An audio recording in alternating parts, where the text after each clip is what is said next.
Well, you know that we like to highlight some families that are looking for justice. And one of the things that we want to make sure that we do is bring attention to cases that before they turn cold, okay? Some of these cases involve someone who's lost their life. In one case, Joe, we talked about a young woman who lost her life. And fortunately, after talking with her mother, there was a break in the case, and we were able to get some arrests made, right? One big arrest and another one that's still pending, right? Mm-hmm. Another case that we've been able to highlight, and we're hoping to get a little bit more movement on this, is the death of Rachel Hansen, who was 19 years old, and 3 years ago today, she died. She's in her new apartment, and had been there for a day. And in the middle of the night, somebody comes in. Somebody enters the apartment, and she realizes, like the following morning, there's a jar of pickles on the kitchen counter that she didn't buy. No. So somebody gets into the apartment and leaves pickles. Right. And you go, what is that about? Mm-hmm. Did they just have the wrong place? Were they dropping something off? Who knows what's going on? So she's got a boyfriend. The boyfriend is there, and the boyfriend takes off. The boyfriend goes, hey, man, you don't need more. Listen, sweetheart, you don't need more pickles showing up in your place. Make sure you lock the door. Yeah. So he leaves, and then he kind of circles back around, and he comes in and he goes, Hun, you didn't lock the door. Yeah, lock the door. This is 2 nights later. Yeah, 2 nights later. She's subleasing her apartment, and so we're talking June 2022 here. Yeah, subleasing her apartment. So this incident happens with whoever enters the place, leaves this jar of pickles. Then 2 nights later, her and the boyfriend are hanging out, watching some TV, watching a movie, doing whatever teenagers, young adults do. Right. He leaves. I just told this. Yeah. So now. He leaves, goes away. Somebody comes in. Yeah. Now, we don't know if she locked the door or not. Right. But somebody got into that apartment that night and murdered her. And no sign of forced entry. Yeah. Shot her, ended up killing her. Now, maybe she locked the door and somebody had a key, as, again, a couple nights earlier, somebody had a key to drop off pickles, which is weird. But in this case, somebody comes in. Her mother, Kim Hansen, is looking for answers. She joins us now, and Kim, I know you've been doing everything you can to try to bring justice to your daughter. So far, anything that we've received publicly or in the media has been heavily redacted.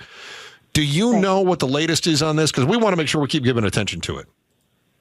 I appreciate so much that you are giving attention to it. Thank you for doing that.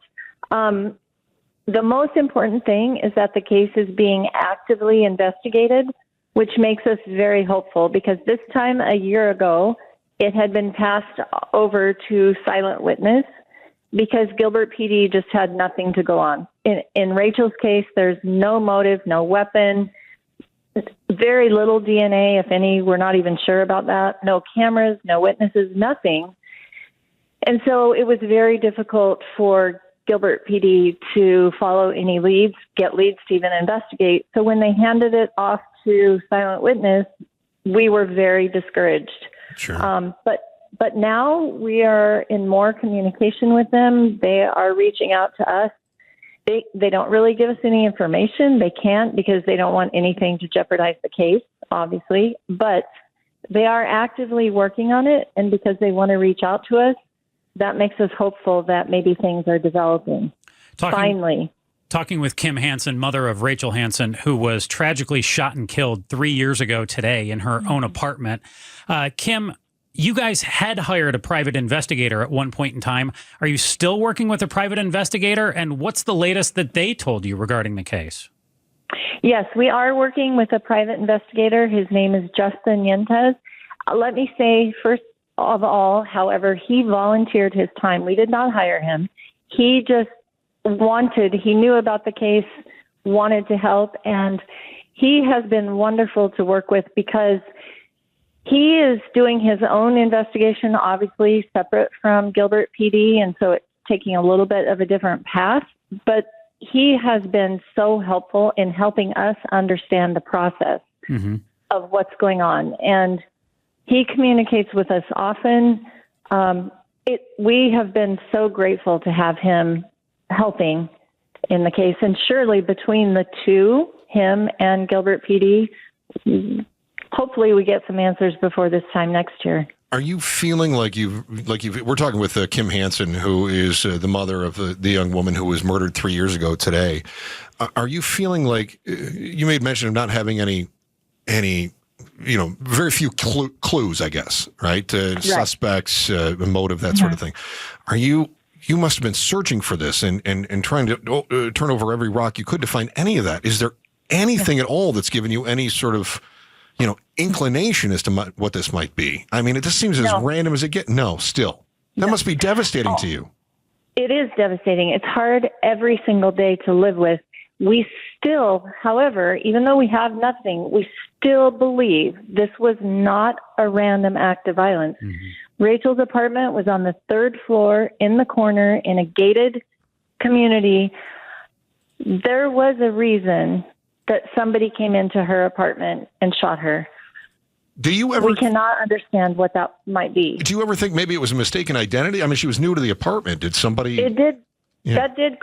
I mean, that is definitely a possibility. That's something that's been considered because I think, as you mentioned earlier, she had subleased the apartment. Yeah. And it was actually her second night in the apartment when this happened. So, yes, that is something that has definitely been looked into and considered. But whoever was there, for whatever reason, it was purposeful, even if it was not meant for Rachel. Okay. If you have any idea of what happened, you saw something on that night back in June of 2022, you should call 480-WITNESS. 480-WITNESS. Make sure to pass any information along to Silent Witness. And Kim, before we let you go, I'm looking at the information here at Rachel's Rescue, which is rachelsrescue2022.com. Your daughter had a passion for dogs and puppies as well. Can you give us 30 seconds on what you do every day to carry out some of her mission and her legacy? Well, she always wanted to start a rescue of her own, and we never did. And so after the first year of grieving her loss, we decided it was time to start a rescue in honor of her, and that's why it's called Rachel's Rescue. It serves many purposes, but the top 3 are we're saving dogs and puppies, 300 so far in the first 2 years. Wow. It occupies our hearts and minds and time, gives us a purpose every day while we continue to live our lives without Rachel in it. And it honors her memory of something that she loved dearly, and it gives us a way to communicate with people and continue to share her story and spread the word about it as we search for answers and justice for her. Kim, will you please keep us in mind as your search continues on here, because we want to make sure we keep shining a spotlight on this until we find that killer, hold somebody responsible, and bring you justice. Thank you so much. I really, truly appreciate you guys and the time that you've given to share Rachel's story. Of course. And again, as Joe said, if you think you may have seen something, heard something, know anything at all, 480-WITNESS, 480-WITNESS. And the current reward right now from Silent Witness is up to $10,000. Last I saw, $10,000. Yeah. So if you know. It's 15. Oh, it's 15 now. 15,000. Yes, that's on the current Silent Witness flyer. Okay, perfect. $15,000. And if you've seen anything, $15,000. All right. Kim, God bless you. Thank you so much. Thank you. Right. Thank you, guys. All right. Bye-bye. Thanks for watching The Chris and Joe Show. Click to see more from Chris and Joe, and tap the button in the middle to subscribe to KTAR News.